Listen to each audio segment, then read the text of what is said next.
Because I think, we all know, I mean, at all points in time, everything is changing, right?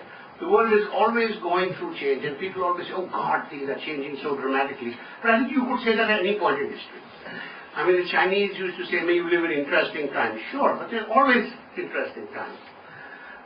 But it does appear, that this crisis in the West in 2008, and I remember Rakesh Mohan, who used to be Deputy Governor of the Reserve Bank, he said, this is not a global crisis. I call it the North Atlantic crisis. Because in fact the crisis was mostly in the US and the UK. But now what has happened is this crisis has really weakened, if you will, both the US and the EU, as we are seeing today. Which to my mind has really set the stage for a new world order. I mean, everyone has been saying for a long time, we look at China, look at India, the pendulum of economic growth has been moving east for a long time. But I feel this was sort of a nodal point in the change.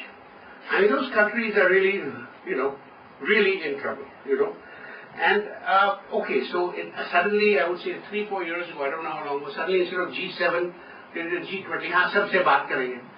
But you saw that meeting in Seoul, they didn't achieve anything, right? Then there was a NATO meeting, they didn't achieve anything, right?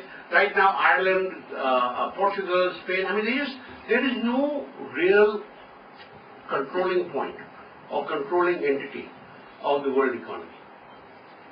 And actually, what I think is this G20 was also sort of a face saver. Actually, if you look at it, the old G7 is gone.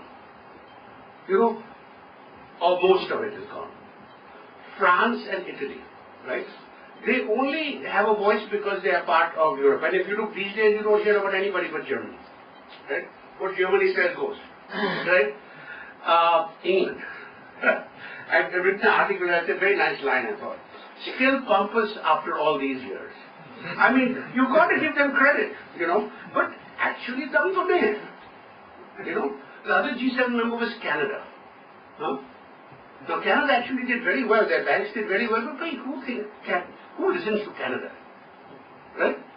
And then Japan. Now, Japan is today, I think, the third largest economy in absolute terms and fourth largest in PPP terms. But they have spent the last 20 years just looking at them, I mean, nobody listens to anything Japan says because they don't say anything. Right? So, I think today the countries that matter. And I think there is sort of a new G7. Right? It has not been announced as such. But who are the countries that matter? There is China. There is America. There is Germany. There is Russia. There is Brazil. Brazil is starting to do interesting things. There is Turkey, which is also going its own way, and being a Muslim country is very important. And there is India. Right? To me, this is the new G7. And I put them in that order because I think that is, as of today, 2 months ago, Fortune magazine, which all these magazines come, the 100 best, they came up with the most powerful people in the world. But number one was not Mr. Obama. Number one was Mr. who is the chairman of the Chinese Communist Party.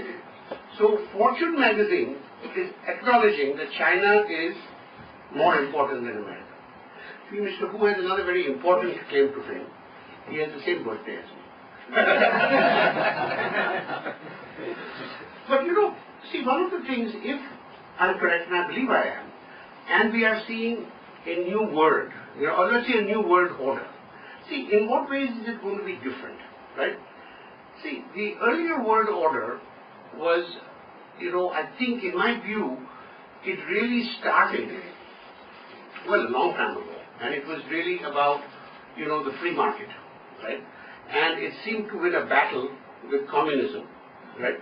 And when the Berlin Wall came down, after, I think that was 89, and after which the Soviet Union, and my personal belief is that is when it started turning around. I think America started losing influence from then. It was still very powerful. But if you remember at that time, people talked about after the Cold War, there is now a unipolar world.